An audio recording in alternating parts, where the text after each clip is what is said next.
Chapter 14, History of Blood and Preparations.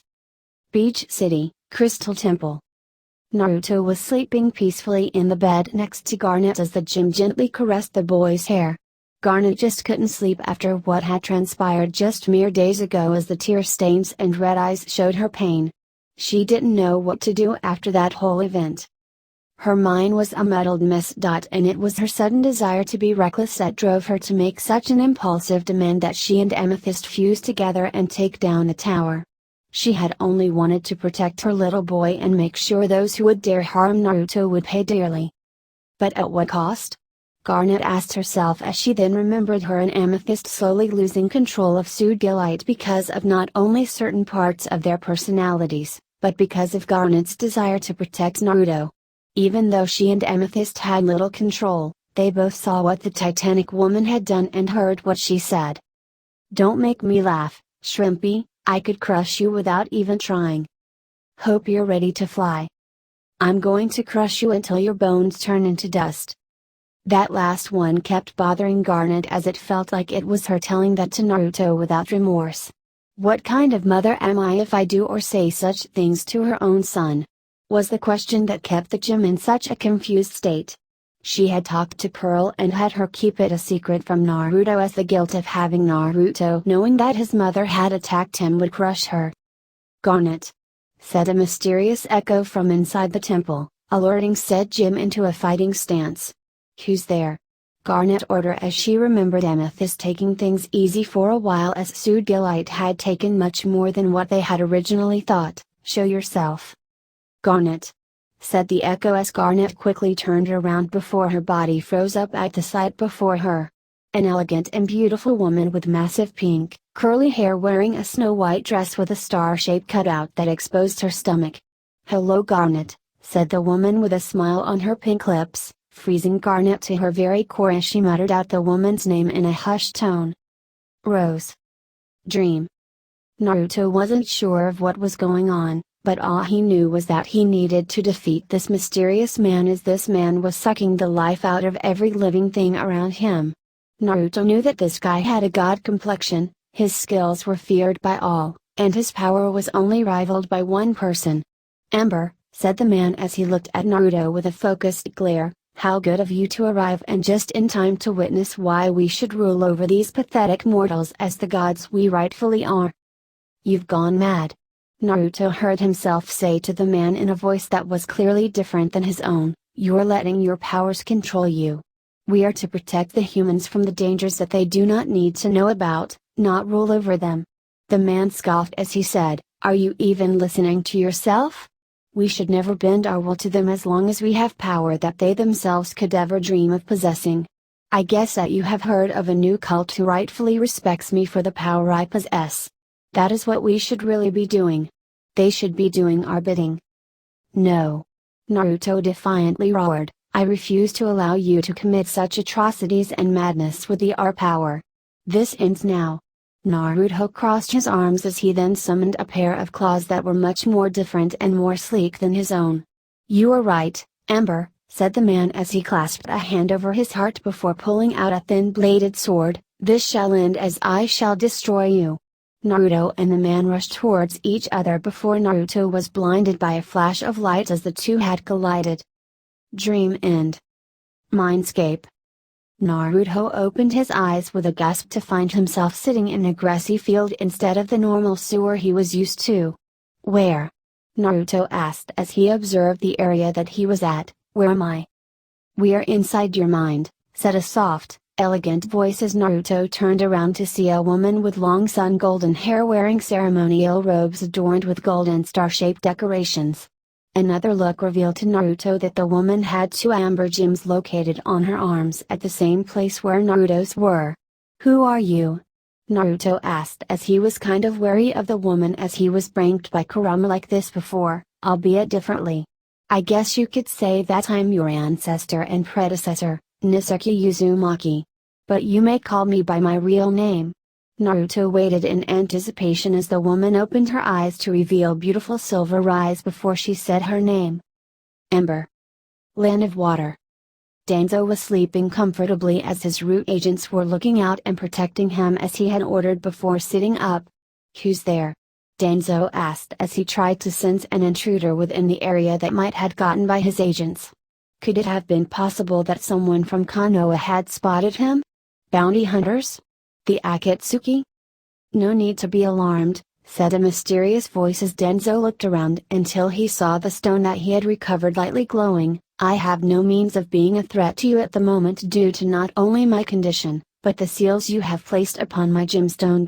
I recognize her work anywhere." The elderly man picked up the stone as he pondered of what was going on. "I assure you, Danzo Shimura, that what you are hearing is indeed real," said the stone with a slight chuckle, "nor are you finally losing your mind due to your well-justified paranoia and age." "Who are you?" Danzo ordered the stone. "How do you know me?" Another chuckle escaped from the stone as the stone then said, "I know you because I have read your life through a fraction of the life and what little chakra you had left the moment you appeared within the cave. For who I am. Well, I have gone by many a name in my past, life ender, soul devourer. I even had inspired a cult as a deity of blood and death by the name of Jashin. You may call me Kyukitsuki." The elderly man raised an eyebrow as he has heard of Jashin through the once active cult devoted to the deity, but even he would have never imagined having such a feared god in the palm of his hands.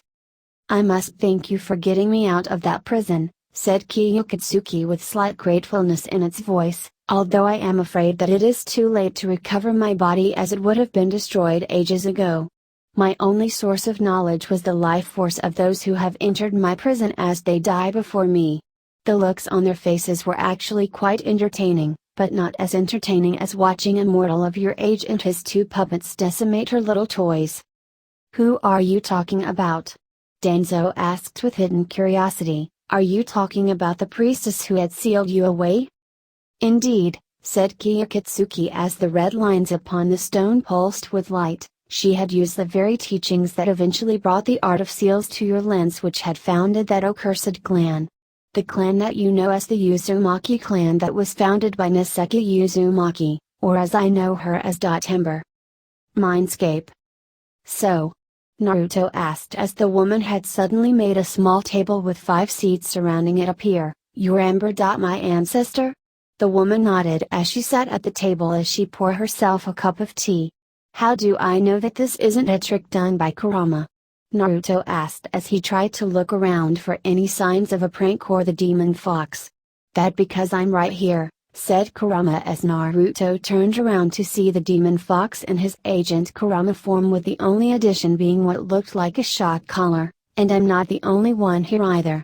Taking another look, Naruto then saw a woman with long red hair wearing a green dress standing next to the 4th Hokage, Minato Namikaze. Why you apostrophe read. You're the 4th Hokage, Naruto said in pure shock and astonishment as he pointed at Minato. "My father." Minato sheepishly grinned and placed a hand on the back of his head as he said, "Yep, he. Minato held his stomach as Naruto had punched him before receiving another punch right in his face. "You bastard!" Naruto cried out as he continued to punch his father, but kept missing as Minato casually dodged them. "How could you seal the most powerful demon, the very one that nearly destroyed Konoha and killed everyone that lived there, inside your own flesh and blood, son? Do you even have the slightest idea of the hell you had put me through?" At the table, Kushina was watching Naruto repeatedly try and punch his father again and again while her husband carefully dodged each attempt before she said, "Shouldn't we stop Naruto? I'm sure you have something important to say to him, Niseki-sama." Kurama was sitting at the table taking a sip of tea before he said, "Let him be for a moment, as this is something that we shouldn't get involved with at the moment. Just take a seat and have some of the tea. It's actually really good considering how this was made by your ancestor." With Naruto and Minato, Naruto had finally worn himself out with his father standing before him equally winded. "I had forgotten you had inherited your boundless energy from your mother," Minato said as he tried to catch his breath, "although it wasn't as bad whenever she had her mood swings when she was pregnant with you." "Why?" Naruto asked as he huffed out a short breath before looking at Minato with tears in his eyes. "Why would you seal a dangerous demon inside your own son?" Didn't I mean something to you? Why would you curse me with such a life? Minato sighed guiltily as he then said, I sealed Kurama inside of you as I believed that you and only you could be strong enough to safely contain the power of a tailed beast such as Kurama. You meant everything to both me and your mother, and as our son, we knew that you would become a strong young man and a great leader one day. You don't know how proud we both are at how much you have grown and how much we have wished that you could have been there for you. I am truly sorry about the cursed life I had given you, as I had seen that I held too much hope for the village to treat you as the hero that you are. Naruto wiped the tears off his face with his arm before he chuckled and said, ironically, I should thank you for everything, from meeting some of the great friends I have made, to becoming stronger, to even meeting the crystal gems, as I could have never met the girl of my dreams nor my mother. Naruto then took on a concerned look on his face as he looked up towards the sky and said, but it seems like she's avoiding me for some reason since that whole ordeal with Sujilite. I try to ask Mom what was wrong, but she just tells me she's still tired from that ordeal. Minato placed a comforting hand on his son's shoulder as he ushered his son towards the table where the others were waiting and said, how about we meet up with the others and have some relaxing tea? Naruto smiled a bit, as tea does sound nice, as he was still wondering how Garnet was doing. Beach City, Crystal Temple. Rose. Garnet said with shock in her voice, how? Did you someone reform while Steven was asleep? Gasp. Steven. Rose silenced Garnet by placing a gentle finger on the gem's lips before she said, I promise you that Steven is still asleep in his room, as I am sadly just phantom created by leftover remnants of my magical aura that still lingers inside the temple today. I appear to you as you appear to be having trouble with your relationship with Naruto. I am having trouble, Garnet said. She stole a glance towards the sleeping form of her son. It was because of my desire to protect my little boy that drove me into making the grave mistake of bringing out Sujilite. I had said a few things to Naruto that I wished I could take back. Garnet then looked at the spirit and asked, please, Rose, please help me like you have before. I need your help. What do I do?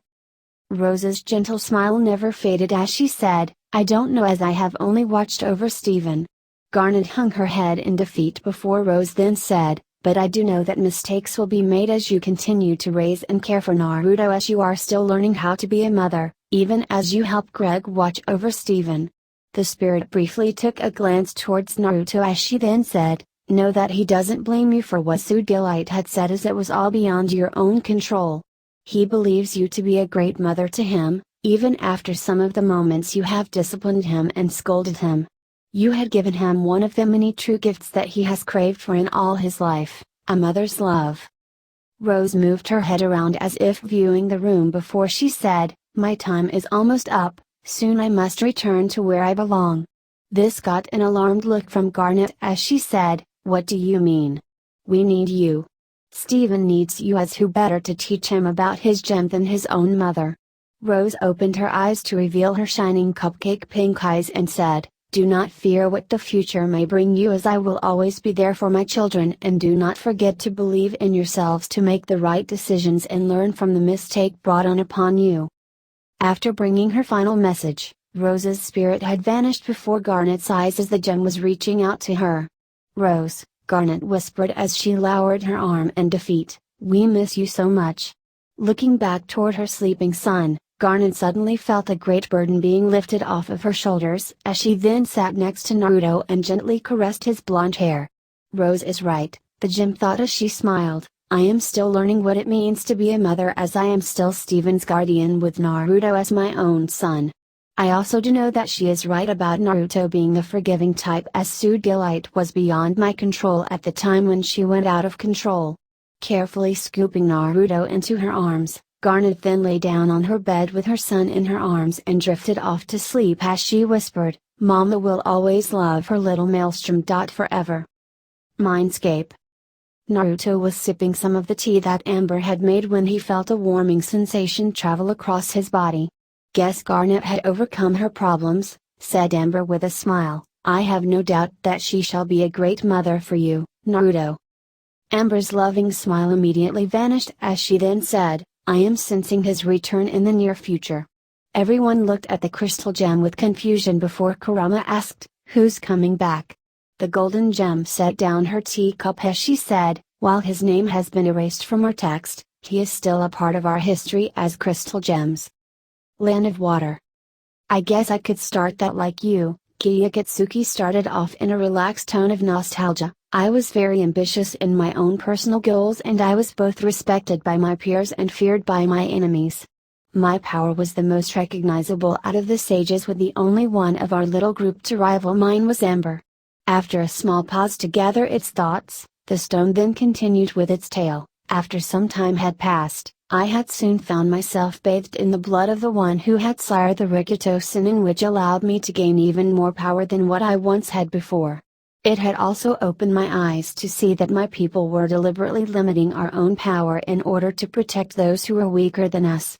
Denzo raised an eyebrow as the stone then said, "While I do respect the power you and a few others from your memories possess, you humans are nothing but pathetic rodents that can be molded into our personal slaves and pets. Our power was far greater than yours, and to waste them with protecting the weak instead of ruling them was just beyond sickening." Mindscape. When the other sages and I learned of our fellow sage using his power against humans, Amber said as dark clouds formed above the group, with the field turning into a blighted war zone littered with dried up husks of what were once people, "the sages renounced his title as a sage and sent me to deal with him." Naruto and the others looked and saw another Amber standing before a shadowy figure that held a thin green rapier that was decorated with small specks of red, with half of the thin blade coated in red. "Our battle was epic as it lasted for days before I had finally gained the upper hand thanks to a mortal man," Amber continued as a man with red hair appeared and applied seals on the shadowed figure before the other Amber tore out a green heart-shaped stone with red lines adorned on it. "It was thanks to him that I was able to defeat him by tearing out his gem and sealing it inside of a cave before I had destroyed his body." By the time I had fully recovered, Amber said as the scene was now the ruins that Naruto had visited to reveal great buildings made of stone, "the sages agreed that I should aid the man who had helped me deal with the Rouge Gem should he ever return. I had agreed as this man had showed great courage while he helped me in my battle." Time moved forward with the other Amber and the red-haired man teaching many people the art of sealing and fighting against mystical forces before showing the other Amber staring out into the sunset. "We had created what was once known as the Uzumaki clan along with Usashiage Cure," Amber said as her face grew solemn, "but I knew that in order for my power to properly aid them, I must give up my power and my life to ensure the Uzumakis would one day be able to protect the world."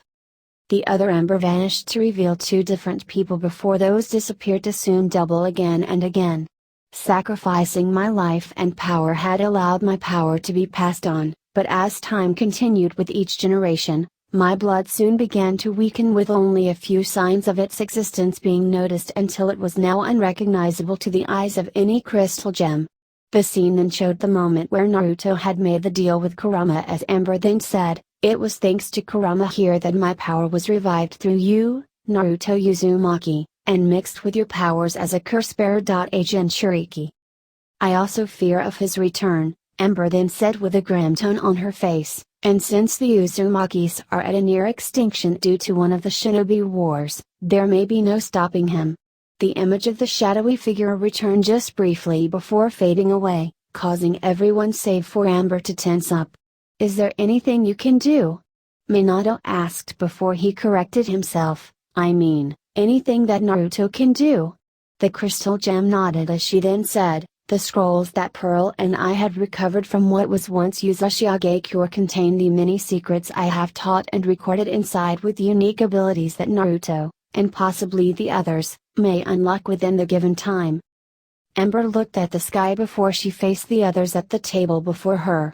"I believe that I had kept you long enough for the moment, but know that I will contact you again in the future, Naruto." Minato and Kushina shared a pained look as Minato then said, "Guess that means we'll be leaving as well." Naruto looked at his birth parents before he asked, "Leaving? What do you mean leaving?" The fourth Hokage looked at his son and said, "I had only sealed a small portion of mine and your mother's chakra should Kurama ever give you trouble. I am sorry, but we will have to leave you once more." "Not exactly," Amber said with a loving smirk, grabbing everyone's attention. Since Naruto's first regeneration after retreating into the Ember Gems, your energies have been mixed together with Naruto's. The two parents were too stunned as Kurama then said, "Wait. You mean to tell me that after recovering from taking a sword to the gut, all of our energies have combined with the Kit's? I know that the seal Minato had slapped on him has been slowly draining my chakra and combining it with the Kit's own chakra, but these two are just a small fraction of the real Minato and Kushina's chakra. What gives?" Ember looked at the fox and said, "Since chakra is a form of energy itself, it can be purified before mixing with Naruto's own energy, even if that energy wasn't even his to begin with. I can only say that it is not only a combination of Naruto being a Jinchuriki and a crystal gem, but the type of seal Minato had applied." The couple snapped out of their stupor as Ember then said, "Minato. Kushina. You both are now literally a part of Naruto's life as your energy has been recycled into his own." Minato was jumping for joy like a man possessed while Kushina was hugging Naruto tightly with tears in their eyes. They were finally the family they had dreamed about. Ember stood up and said, "I believe it is time that Naruto here gets some well-deserved rest, for he has much work to do should my premonition come into fruition." Naruto gave his ancestor a quick nod before he turned to face his birth parents and said, "Guess that means I'm going to have to work a lot harder should I ever have to face." The younger blonde looked at Ember and asked, "You never said it, but what is that guy's name?" "Land of Water." Morning had arrived for Danzo as he had learned so much from Kiyokitsuki, with the stone actually making a deal with him.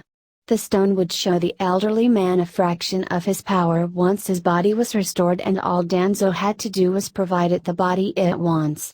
Kiyokitsuki had said that only a young body will allow it to restore itself into a proper body.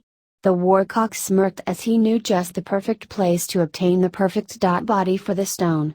"I guess it's time to collect a few things," Danzo said as his root agents were listening from within the area, "and I know the first place to go to. Beach City, Crystal Temple."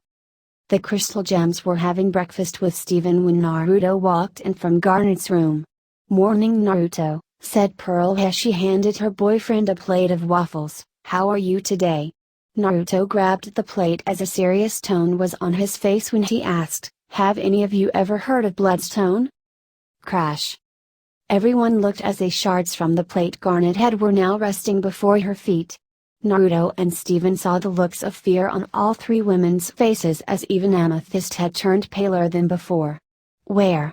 Garnet asked with fear gripping her voice. "Where did you learn that name?"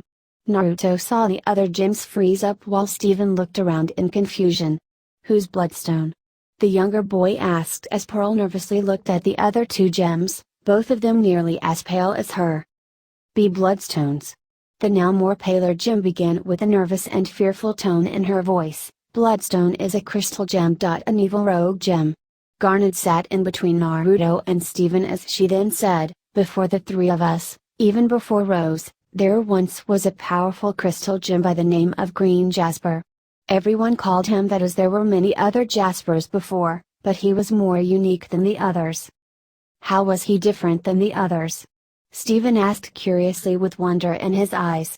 "Unlike his predecessor," Garnet continued, "Green Jasper was more in tune with the balance of the magic around us, as he could perform feats that no gem could ever achieve, as the only one who could rival him was Ember." Sensing the fear from his adoptive mother, Naruto continued on with the lecture, but then something happened to Green Jasper as he then became corrupted and evil. "How did you know that?" Pearl asked with shock before it dawned on her. You spoke to Ember, didn't you?" Naruto nodded as he continued, "I did. She told me that she and the other sages saw Green Jasper, covered in blood, approached them and mumbled incoherently about power beyond their own. The night after, Green Jasper had gone rogue and renamed himself as Bloodstone as he went back to Earth and went on a killing spree to test his new power on the humans. Until Amber defeated him with the help of my other ancestor, who later formed the Uzumaki clan with her. While Amber couldn't fully destroy him," Garnet continued as she decided to wrap the lecture to its end, "she was however able to separate his gem from his body and seal the newly named Bloodstone inside of a cave while destroying his body. While Bloodstone's power of absorbing life energies couldn't fully be stopped, Amber knew that no human could ever live long enough to even get close to the gemstone or even survive the encounter with her Amber Knights, warriors that Amber herself had created by infusing her magic with tree sap. So why is everyone afraid of him now? Stephen asked in confusion. Because Stephen, Pearl said as she swallowed a lump of fear, he is far more dangerous than anything we have faced in the past. The three of us were never even born when the incident had happened. Amethyst scooted closer as she said, I have heard that Bloodstone even has the power to become stronger with each life he absorbs, and is rumored that not even the strongest of gem fusions could stop him. Naruto's pupils shrank as if there was someone far stronger than Sugilite, then he and the others have their work cut out for them. If that's true, Naruto began before determination filled his eyes, then we have to be ready for him. Looking at her boyfriend as if he just grew a second head, Pearl said, are you crazy? Trying to fight Bloodstone now would be suicidal beyond all reason. We don't even know where he was sealed away, nor do I want to know. The blonde stood up from his seat as he then said, I know that we're not strong enough to fight possibly a 1,000-year-old being that could possibly throw Sugilite around like a rag doll, nor do we know his location, but even so, we have to be ready for him just in case he does return. We already have a few advantages over him. After seeing the smirk on Naruto's face, Garnet said, Amber destroyed his original body, meaning that his soul is still bound to his gem, he can't regenerate his body. Plus we have the scrolls Pearl and Naruto had recovered from the ruins of the Uzumaki clan. Pearl's eyes widened as it was true. A crystal gem's body must have retreated into their respective gem in order to fully regenerate, but without the body the gem cannot reconstruct the body, and the scrolls from the ruins held so much knowledge about the crystal gems that not even she knew of. Maybe we do have a chance against Bloodstone. Pearl thought to herself as she was about to join Amethyst in a big cheer. But our one advantage of Bloodstone's original body being destroyed won't last for long, Naruto said with a grim voice, catching everyone's attention. Why? Stephen asked as his older brother ran a hand through his blonde hair. Okay, remember the one thing about Kakashi-sensei having the Sharingan even though he isn't an Uchiha? Naruto asked as the group nodded. Well, if someone who isn't an Uchiha can gain the power of an Uchiha, then what's stopping someone from gaining the power of a crystal gem? Pearl looked at Naruto and said, but in order to do that, Bloodstone's gem must be somehow implanted onto a person's body. No one could ever survive the amount of raw power that any crystal gem possesses, and that is if they survive how Bloodstone's gem would be implanted. That never stopped anyone from trying enough times until it worked, said Kurama as he appeared in his agent form. I can only theorize it, but I do not have a doubt that Hashirama's Kekkei Genkai, his Makotan abilities, was highly coveted, as I will admit that his power has given me some trouble. I can imagine that someone could somehow obtain the Shudame Hokage's cells try and replicate his abilities. But even if that was possible, there would be some major drawbacks.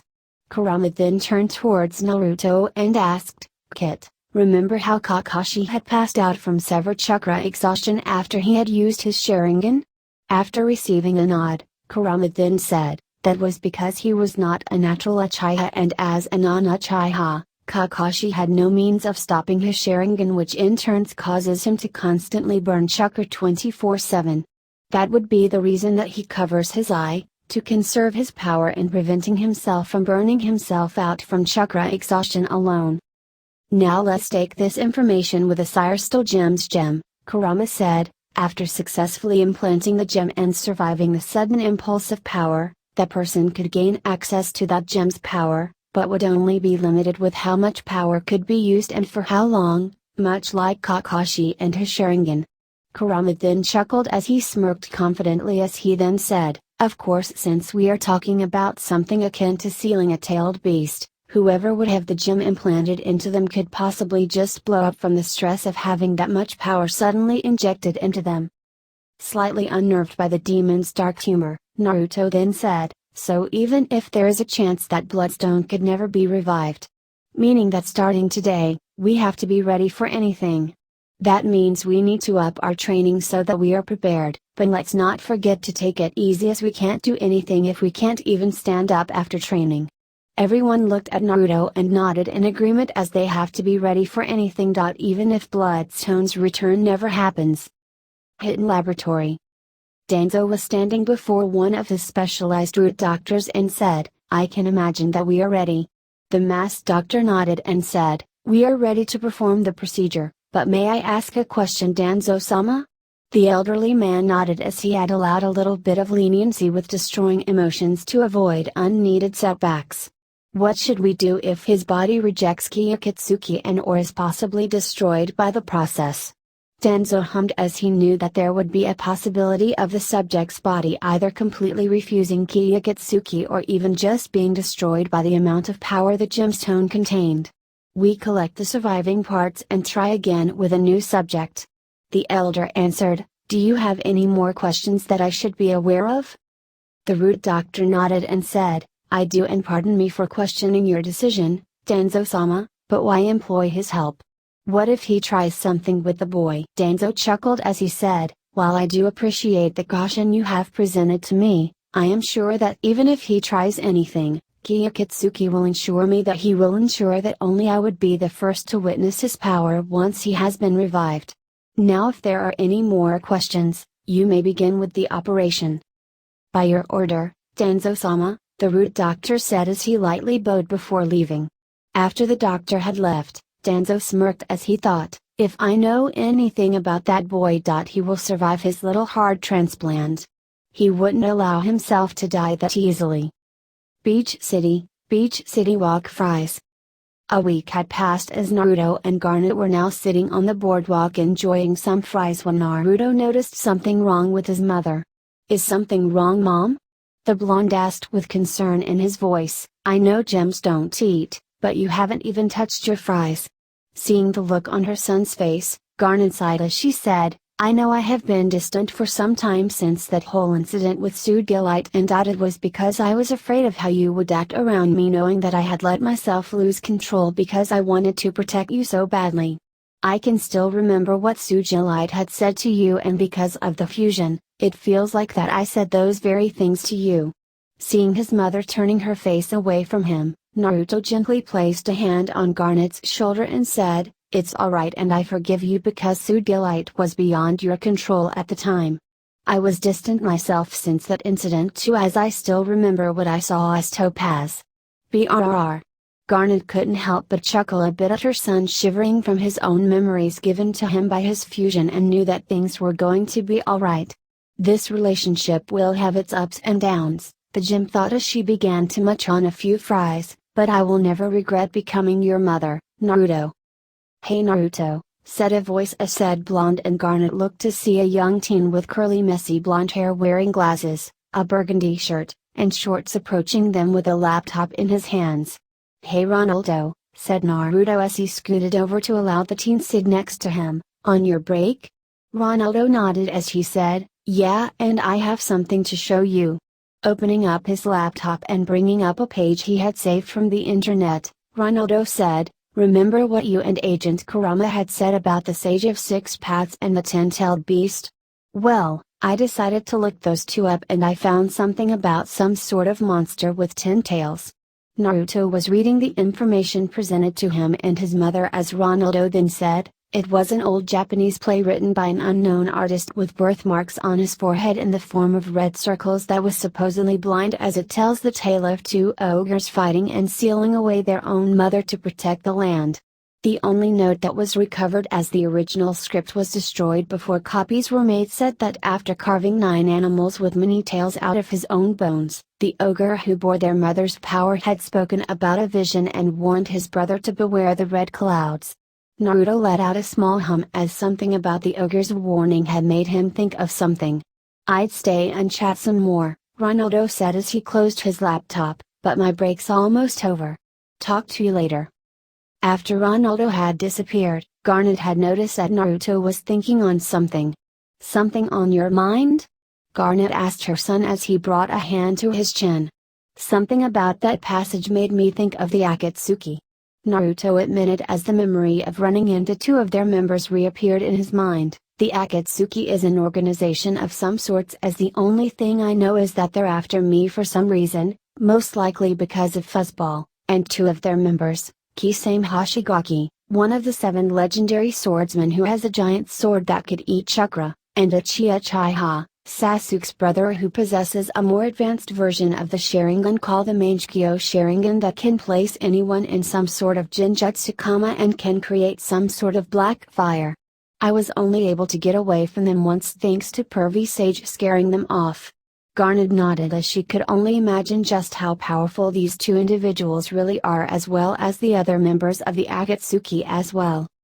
Just another reason to train and get stronger, Garnet said as she took a small sip of her water. While we do not know why the Akatsuki would be after the 9-tailed fox or any other tails beasts, we must be ready should they ever show up here.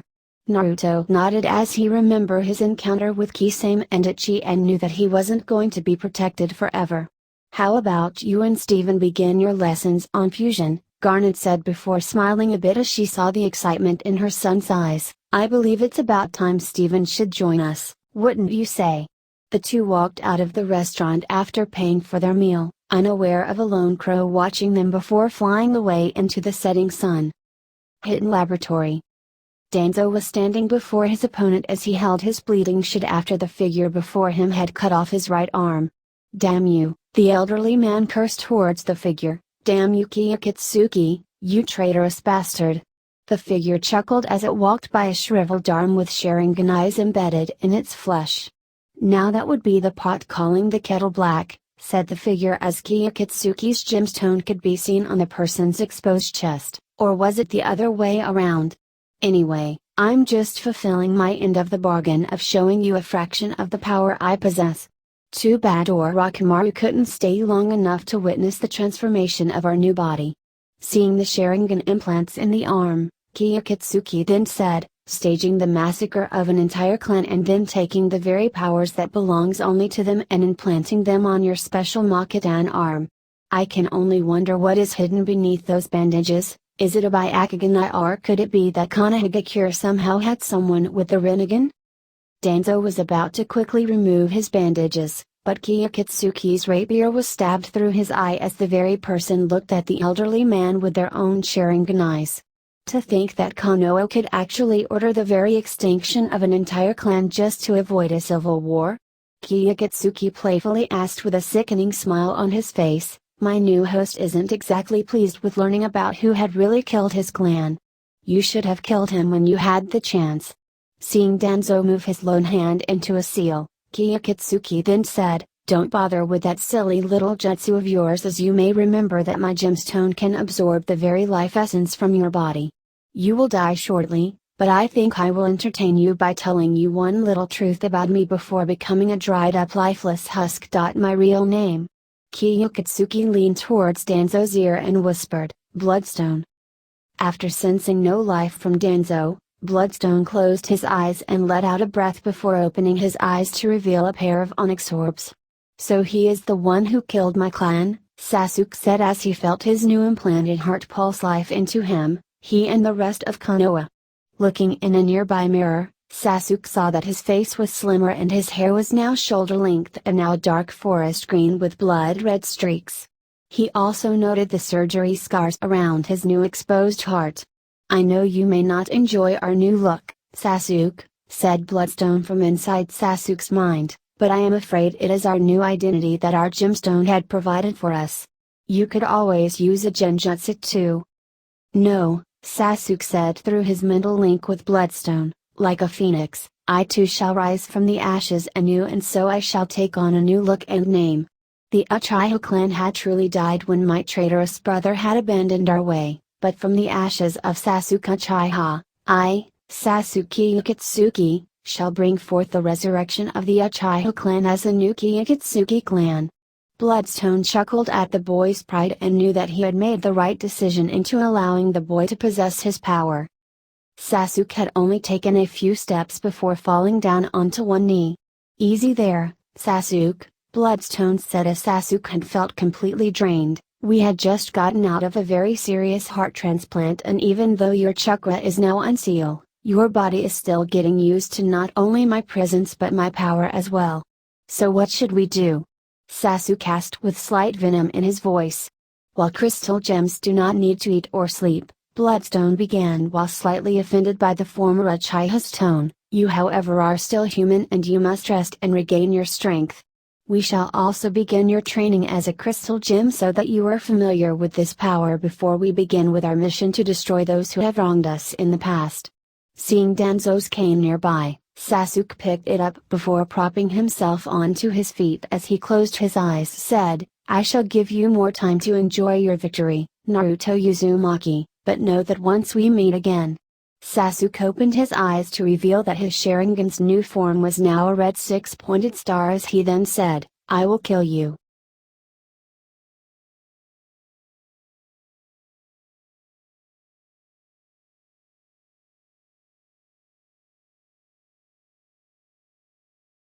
Well, that's the ending of that chapter. I do hope you enjoy this video. If you like to see more, remember to hit that like button, subscribe to this channel and leave a comment down below. Until next time.